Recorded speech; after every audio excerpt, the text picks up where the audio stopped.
थोड़ा सा भी हमें खांसी जुकाम होता है, थोड़ी सी परेशानी होती है, हम डॉक्टर के पास जाते हैं।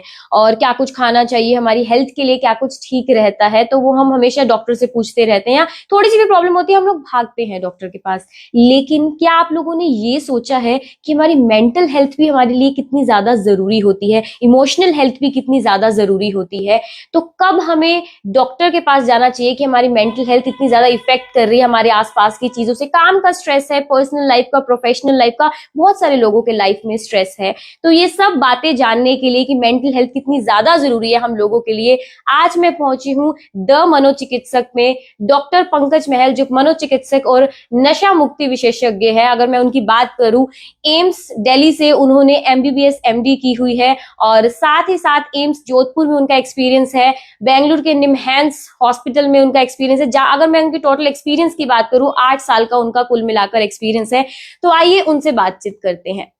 डॉक्टर पंकज महल, बहुत बहुत स्वागत है आपका। शुक्रिया सर, क्या कुछ कहना चाहेंगे, मेंटल हेल्थ आजकल के वक्त में कितनी ज्यादा जरूरी है और इमोशनल हेल्थ कितनी ज्यादा जरूरी है? हमारे व्यूअर्स को क्या कुछ बताना चाहेंगे कि फिजिकल हेल्थ के साथ साथ ये कितने हमें प्रायोरिटी पर रखनी चाहिए हमारी मेंटल हेल्थ पे?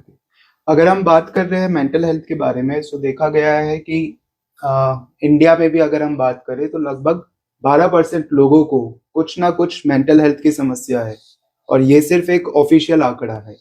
बहुत से ऐसे केस है जो अभी तक डायग्नोस नहीं होते या डॉक्टर के पास नहीं पहुंचते, तो ये आंकड़ा बहुत बड़ा हो सकता है। अगर आप देखें मेंटल हेल्थ होती क्या है, उसके लिए हमें ये समझना पड़ेगा कि आखिर किन किन चीजों से हम कहते हैं कि ये चीज एक मेंटल हेल्थ का हिस्सा है या नहीं है। जी। तो इसके मुख्य तौर से 4 चीजें देखी गई है। पहली चीज, क्या जो भी आदमी है या जो भी इंसान है वो अपना डेली लाइफ के जितने भी स्ट्रेसर्स है, क्या उसको अच्छी तरीके से हैंडल कर पाता है या नहीं कर पाता है। क्या वो अपना जो काम है उसको सही तरीके से कर पा रहा है। क्या वो उसका जो पोटेंशियल है उस पोटेंशियल पे अपनी चीजों को कर पा रहा है, नहीं कर पा रहा है। और क्या वो अपने समाज में एक कंट्रीब्यूशन दे पा रहा है। अगर वो इन चीजों में से किसी भी एक चीज को नहीं कर पा रहा सही तरीके से, तो इसका मतलब उसका मानसिक स्वास्थ्य पूरी तरीके से ठीक नहीं है। इसका मतलब ये नहीं है कि उसको मानसिक बीमारी है और उसकी मेंटल हेल्थ थोड़ी सी दिक्कत पे है। तो उसको अगर वो थोड़ा सा इम्प्रूव करेगा तो उससे और बेहतर तरीके से वो चीजों को ठीक कर पाएगा। इसी मेंटल हेल्थ के साथ, जैसे आपने कहा इमोशनल हेल्थ के बारे में, तो इमोशनल हेल्थ भी इसी का ही एक पार्ट होता है मेंटल हेल्थ का, जिसमें देखा गया है कि अभी जिस तरह का हमारी लाइफस्टाइल चल रही है उसमें बहुत ज्यादा स्ट्रेस और बहुत ज्यादा इस तरह की दिक्कतें हो रही है, जिस वजह से बहुत जल्दी लोग बाग इमोशनल हो जाते हैं और उन इमोशंस को ढंग से रेगुलेट नहीं कर पाते, जिसकी वजह से उनको मानसिक बीमारियों का जो खतरा है वो भी काफी बढ़ जाता है। तो आपने जैसे सर बोला कि स्ट्रेस सबकी लाइफ में है, थोड़ा बहुत तो हो ही जाता है, पर्सनल प्रोफेशनल लाइफ में होती हैं चीजें। लेकिन कब एक इंसान को पता चलता है कि वो चीजें उस पर इतनी ज्यादा हावी हो रही है कि अब उसे एक मनोचिकित्सक की जरूरत है? वो किस तरीके के सिम्टम्स होते हैं कि कब वो पता चले अब डॉक्टर के पास मुझे जाना चाहिए? तो देखिए, पहली चीज तो है कि स्ट्रेस होना कुछ गलत बात नहीं है। हर किसी को स्ट्रेस होता है, और थोड़ा बहुत स्ट्रेस से देखा गया है कि आपका जो एक्टिविटी लेवल है वो बढ़ता है। ये उसी तरीके से जब हमें एग्जाम आते हैं तो हम भी स्ट्रेस में होते हैं। अगर वो स्ट्रेस ना रहे तो हम पढ़ाई नहीं करेंगे। तो वो एक स्ट्रेस अच्छा स्ट्रेस माना जाता है, जिसको कहते हैं यू स्ट्रेस। पर जब वो स्ट्रेस की मात्रा इतनी हो जाती है कि हमारी कैपेबिलिटी से ऊपर चली जाती है या हम उसको हैंडल नहीं कर पाते, तब हम उसे कहते हैं डी स्ट्रेस। उसी के अंदर ही दिक्कतें होती है कि हम हमारे जीवन का जो नॉर्मल चीजें हैं वो भी नहीं कर पाते हैं। सो हमें ये देखना है कि वो जो स्ट्रेस है वो कितनी लेवल का है। अगर स्ट्रेस की वजह से हम चीजों को हैंडल नहीं कर पा रहे, हम अपने आम डेली लाइफ की एक्टिविटीज को नहीं कर पा रहे, हम काम ढंग से नहीं कर पा रहे, हम पढ़ाई ढंग से नहीं कर पा रहे, तो इसका मतलब है कि वो स्ट्रेस अब ज्यादा हो चुका है और उसके लिए उसको किसी ना किसी तरह की हेल्प की जरूरत है। वो चाहे उसके लिए किसी डॉक्टर के पास जाए, अपने किसी काउंसलर के पास जाए, या किसी से भी बात करे सबसे पहले, ताकि उसे पता चले कि हाँ, इसके लिए उसको मदद चाहिए और वो खुद से उस चीज को हैंडल नहीं कर पा रहा। तो सर ये बात तो ठीक है, हमें आपने बता दी कि कब जाना चाहिए। कोविड के बाद से लोगों को बहुत मेंटल हेल्थ इश्यूज हुए हैं, इस पर बात होनी भी शुरू हुई है, लेकिन मुझे लगता है अभी भी लोगों के अंदर ना एक झिझक है कि इस डॉक्टर के पास, मनोचिकित्सक के पास जाना, मतलब लोग समझते हैं कि ये तो पागल है। तो वो जो मिथ अभी तक लोगों के अंदर है, उस चीज के लिए आप लोगों को क्या कहना चाहेंगे? बिकॉज लोगों को होती है प्रॉब्लम, लेकिन वो अपने फ्रेंड से डिस्कस नहीं कर पाते हैं, फैमिली से डिस्कस नहीं कर पाते हैं, एक डर रहता है मन में, एक झिझक रहती है। उन सब लोगों को क्या कुछ कहना चाहेंगे? या फिर जो आसपास के लोग हैं इस तरीके से से उस चीज को इतना बड़ा बना देते हैं कि मतलब एक डर मन में बैठ जाता है कि हमें तो लोग पागल कहेंगे हम अगर मनोचिकित्सक के पास जा रहे हैं। तो उसके लिए क्या कुछ कहना चाहेंगे? जी, सही कहा आपने कि अभी भी लोगों में काफी झिझक है इसके बारे में, काफी लोग चीजें नहीं बताते, चीजों को छुपाते हैं, जिसकी की वजह से ही देखा गया है कि स्टिग्मा रहता है। और अगर हम देखें स्टिग्मा रहता क्यों है, स्टिग्मा रहता है बेसिकली अवेयरनेस की कमी की वजह से, क्योंकि लोगों को इसके बारे में कोई जागरूकता नहीं है इतनी ज्यादा, इस वजह से वो उसको समझते नहीं है, और जो भी चीज वो नहीं समझते तो उसको वो कहते हैं कि वो बंदे को पागल हो गया, या इस तरह के वर्ड्स को यूज करते, जो कि एक सही तरीका नहीं है किसी भी मानसिक बीमार के पेशेंट्स को यूज करने का। अगर हम इसमें देख रहे हैं तो आमतौर पे देखा गया है कि जिन बंदों को इस तरह के लक्षण होते हैं वो दूसरे लोगों से थोड़े अलग होते हैं, जिस वजह से उनको अलग अलग तरह के लक्षण होने लगते हैं। और मुझे लगता है शायद वो खुद भी नहीं समझ पाते हैं सर इन सब चीजों की कि एक्चुअल में उनके साथ हो क्या रहा है। सो इसी के लिए जरूरी है कि उनको अवेयरनेस होना कि किस किस तरह की बीमारियां हो सकती है मानसिक हेल्थ के अंदर, और जिसके क्या क्या लक्षण हो सकते हैं। उदाहरण के तौर पे अगर हम देखें कि डिप्रेशन जो होता है, जब डिप्रेशन होता है तो जरूरी नहीं है कि लोगों को सिर्फ उदासी रहे, कुछ लोग बहुत ज्यादा इरिटेट होने लग जाते हैं, गुस्सा होने लग जाते हैं, छोटी छोटी बात पे बहुत ज्यादा भड़क जाते हैं, उनकी नींद खराब हो जाती है। उसी तरीके से अगर हम देखें स्किज़ोफ्रेनिया जैसी बीमारी, उसमें लोगों को कुछ आवाजें सुनाई देती है, वो अपना आप में बातें करने लग जाते हैं। सो काफी तरह के लक्षण हो सकते हैं इन मानसिक बीमारियों के लिए। तो वहीं सर अगर डॉक्टर के पास आए, लेकिन एक ये चीज भी है कि कुछ जो जो मेडिसिन दी जाती हैं वो क्या एडिक्टिव मेडिसिन होती हैं? अगर कोई इंसान एक बार आ रहा है, उसका शायद 6 मंथ्स का या 1 ईयर का ट्रीटमेंट चल रहा है, क्या वो इस चीज का आदी तो नहीं हो जाएगा? वो दवाइयां उसके लिए जरूरी तो नहीं हो जाएंगी? सो ये भी देखा गया है कि काफी पेशेंट्स का या फिर काफी लोगों का इस साइकेट्री की जो दवाइयां होती है उनसे आदत लग जाती है, ठीक है, पर ऐसा नहीं है। ज्यादातर जो साइकेट्री की दवाइयां है उस पे किसी भी तरह की आदत का जो रिस्क है वो बिल्कुल नहीं होता। हाँ, कुछ दवाइयां ऐसी है जो कि आपकी नींद के लिए यूज होती है, या फिर जो कुछ कुछ नशों के लिए यूज होती है, जिन पे आदत बनने का थोड़ा बहुत रिस्क रहता है, पर वो भी अगर हम देखें उनकी बीमारी से जो दिक्कत है उसके मुकाबले वो काफी घट है। और हर किसी सर हर प्रॉब्लम के लिए मेडिसिन की जरूरत तो नहीं होती होगी आई थिंक।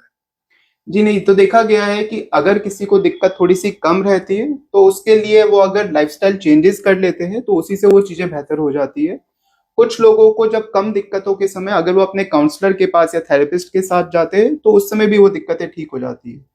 अगर हम देखें मनोचिकित्सक या मेडिसिन की जरूरत उनको जब पड़ती है जब वो दिक्कतें जरूरत से थोड़ी सी ज्यादा हो रही है, जब सिर्फ थेरेपी से काम नहीं चल रहा है, या फिर दिक्कतें काफी लंबे समय से बनी हुई है।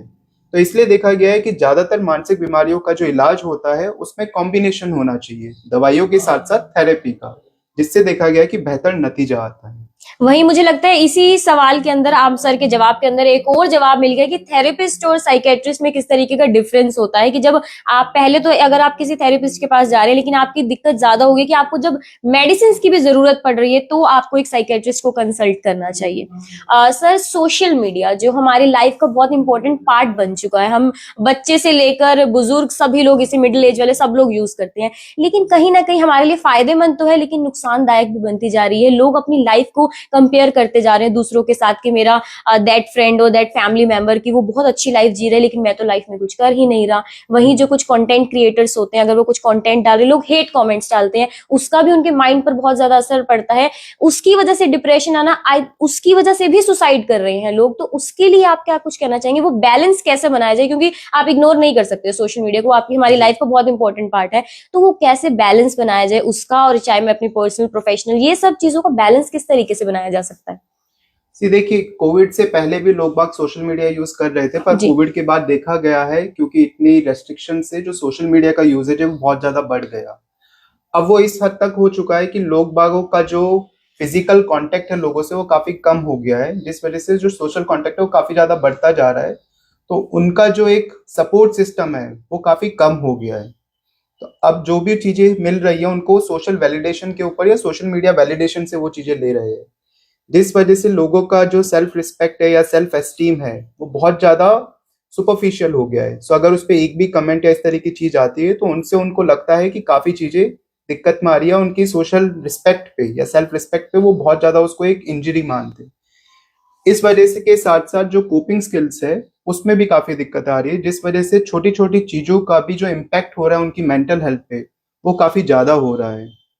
आप आए दिन सुनते होंगे कि कुछ कुछ लोगों ने सोशल मीडिया की वजह से या तो उनको सब्सटेंस की तरफ वो चले जाते हैं, या फिर वो कुछ ना कुछ इस तरह का कदम उठा लेते हैं अपनी लाइफ को नुकसान पहुंचाने का भी, जब वो इस तरह के हेट कमेंट्स देखते हैं। तो हमें कोशिश करना चाहिए कि हमें सोशल मीडिया यूज करना चाहिए, पर उसके साथ साथ हमारा एक फिजिकल सपोर्ट भी होना चाहिए, चाहे वो आपके क्लोज फ्रेंड्स है, फैमिली मेंबर्स है, जिनके साथ आप टच में रहे, ताकि अगर कभी भी आपको इस तरह के विचार आते हैं या अपने आपको उदासी रह रही है इस तरीके, तो आप उस बारे में बात करें लोगों के साथ में और बताइए उनको क्या दिक्कत है, ताकि आपको समय रहते सही हेल्प मिल सके और आपका इलाज ढंग से हो सके।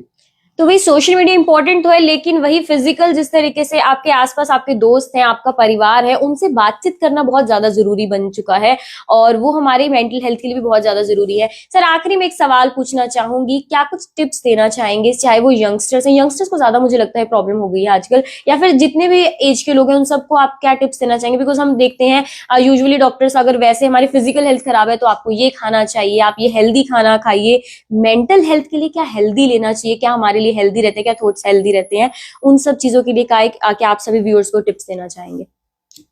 जी, मेंटल हेल्थ के लिए भी आमतौर पे देखा जाए तो वही बेसिक चीजें आपको करनी चाहिए जो आप फिजिकल हेल्थ के लिए कर रहे हैं, जैसे कि आपको सही तरीका का बैलेंस डाइट लेनी चाहिए। उसके साथ साथ एक्सरसाइज बहुत ही इंपॉर्टेंट है। अगर आप दिन की 20 मिनट भी अगर वॉकिंग एक्सरसाइज करते हैं तो उससे भी आपकी मेंटल हेल्थ पे काफी फर्क पड़ता है। इसके साथ साथ आपको आपकी स्लीप का मेन ध्यान रखना है, क्योंकि देखा गया आजकल स्लीप का डिस्टरबेंस बहुत ज्यादा सब में हो रहा है। तो अपनी स्लीप के लिए आप नियमित समय पे सोए, नियमित समय पे उठे, आपके खाने पीने को इस तरीके से करें कि रात के समय थोड़ा लाइट खाना खाए, ताकि आपकी स्लीप में डिस्टरबेंस नहीं हो। किसी भी तरह की कार्बोनेटेड ड्रिंक्स या फिर शराब या फिर इस तरह के नशे का जो सेवन है वो कम से कम करें। इसी के साथ साथ आपको अपना सपोर्ट सिस्टम बेटर करना चाहिए, आपको फ्रेंड से, फैमिली से मिलना चाहिए।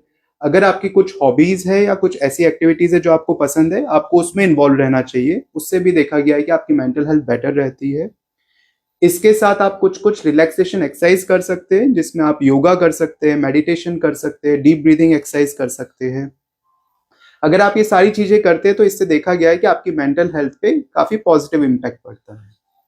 तो आई थिंक काफी सर ने टिप्स दे दिए हैं। जाने माने मनोचिकित्सक व नशा मुक्ति विशेषज्ञ डॉक्टर पंकज महल, मुझे लगता है जो बेसिक क्वेश्चंस रहते हैं वो सभी मैंने पूछ लिए हैं। स्टिल आपको लगता है कि हमारे बीच में जो बातचीत हुई, आपको लगता है कि मेरे साथ भी वो सब जो है सिम्टम्स हो रहे हैं, मुझे जरूरत है, तो आप लोग पहुंच सकते हैं द मनोचिकित्सक पर डॉक्टर पंकज महल के पास, जिनका 8 साल का एक्सपीरियंस है। क्योंकि मैं जितना पूछ सकती थी बेसिक क्वेश्चंस मैं पूछ चुकी हूँ, बट स्टिल आपको लगता है कि आपकी फैमिली में या आपके फ्रेंड्स कुछ ऐसे हैं, शायद आपको उनके अंदर ऐसे कुछ सिम्टम्स दिखाई दे रहे हैं, तो एक बार आपको डॉक्टर से कंसल्ट जरूर करना चाहिए। वो आपकी हेल्प कर सकते हैं। आपको अपनी हेल्प के लिए थोड़ा बाहर खुद निकलना पड़ेगा, अपनी मदद के लिए एक कदम आगे जरूर बढ़ाना पड़ेगा और आप पहुंच सकते हैं डॉक्टर पंकज महल के पास। आप लोगों को पहुंचना है द मनोचिकित्सक, SU1 Jarnaili colony, opposite Randhir cinema. तो आप सभी लोगों से ये भी कहना चाहूंगी अंत में, अपना ध्यान जरूर रखिए, अपनी फिजिकल, मेंटल, इमोशनल हेल्थ का। अपने आसपास जो है अपने दोस्तों को रखिए, पॉजिटिव थॉट्स रखिए, नेगेटिव थॉट्स जो है मतलब इतना मत रखिए, और एक्सरसाइज जरूर कीजिए, जैसे सर ने बोला, डाइट का ध्यान रखिए, स्लीप की ध्यान रखिए, और बाकी तमाम खबरों के लिए जुड़े रहिए करनाल ब्रेकिंग न्यूज के साथ। नमस्कार, मैं हूं आपके साथ कीर्ति।